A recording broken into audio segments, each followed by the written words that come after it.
किती सुंदर तडका बसलेला आहे. आवश्यक करून बघा तुम्ही.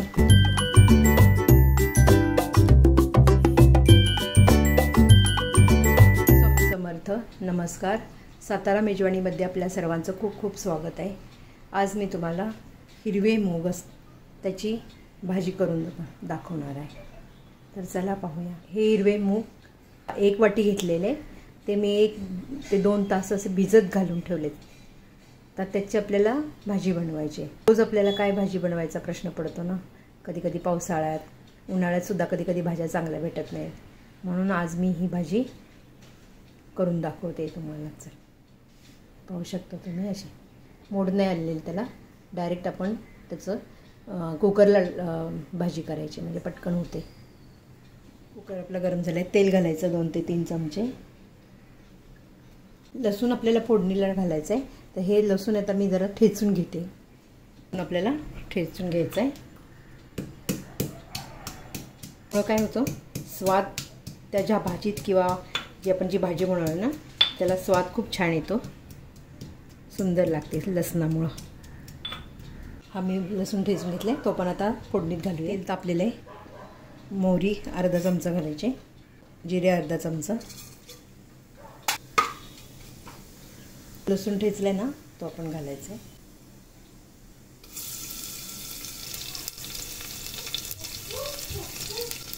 कढीपत्ता घालायचा, हिंग घालायचा त्यामध्ये, कारण भिजवलेले आहेत ना हे हिरवे मूग, तर पचनाला सुद्धा चांगलं असतं हिंग. तर आपल्याला नेहमी रेग्युलर जे आपण मसाले घालतो ते घालायचे आहेत. हळद थोडीशी, लाल मिरची पावडर थोडी, आणि जिरे अर्धा चमचा.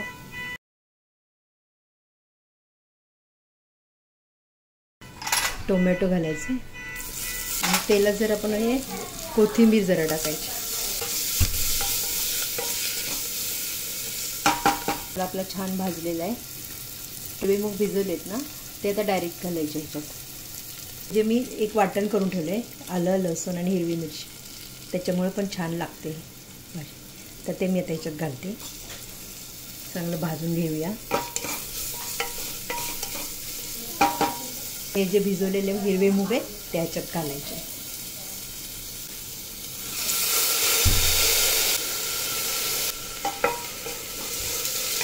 छान भाजून घ्यायचं तेलात.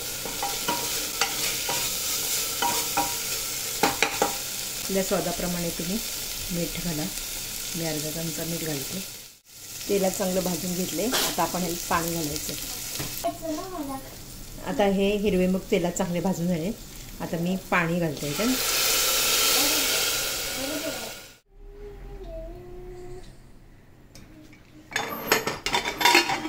आता ह्याला शिट्ट्या थोड्या जास्त कराव्या लागतील. शिट्ट्या ह्याला 5 शिट्ट्या केल्या, बरोबर 5 शिट्ट्या. आणि पाहूया आता आपण कसं शिजलं आहे ते.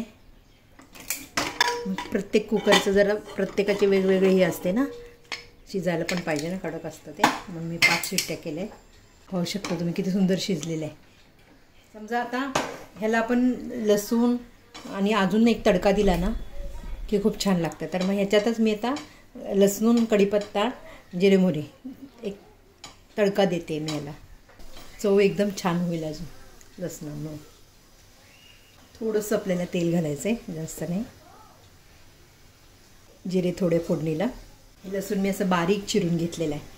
आपण सुरुवातीला ठेचून घातलेलं आहे, पण आता आपल्याला एक चव पण छान येईल म्हणून आपण हे एक लसूण थोडासा घालूया. थोडा हिंग, कढीपत्ता,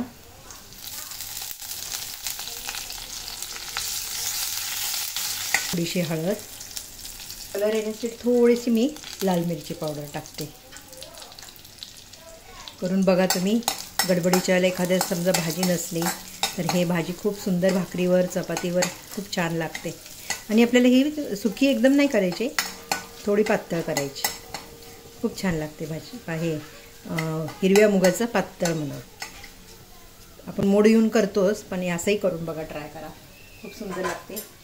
आपण जी डाळ मग घोटून घेतली होती हिरव्या मुगाची फोडणी दिलेली, ती आता आपण यामध्ये घालायची. यात मी थोडं पाणी घातलं आणि आता आपण ह्यात घालूया. किती सुंदर तडका बसलेला आहे. आवश्यक करून बघा तुम्ही. तुम्हाला आवडलं तर मला कमेंटमध्ये सांगा.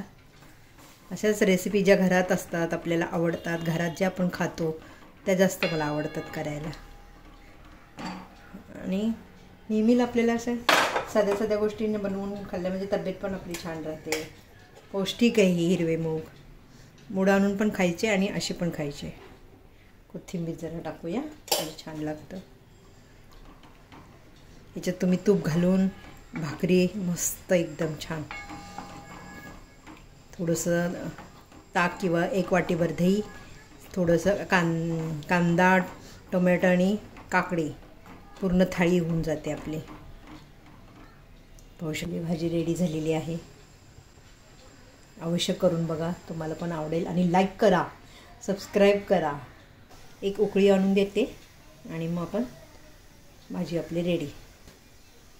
तुम्हाला पातळ पाहिजे असेल, घट्ट पाहिजे असेल, त्या पद्धतीने तुम्ही करू शकता.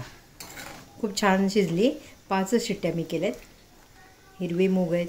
आपल्याला वाटतं शिजेल का नाही, शिजतात. एक अर्धा तास तरी, नाही समजा तुम्हाला 2 तास मिळाले तर अर्धा तास तरी भिजवा जरा, म्हणजे आपल्याला शिजायला वेळ नाही लागत.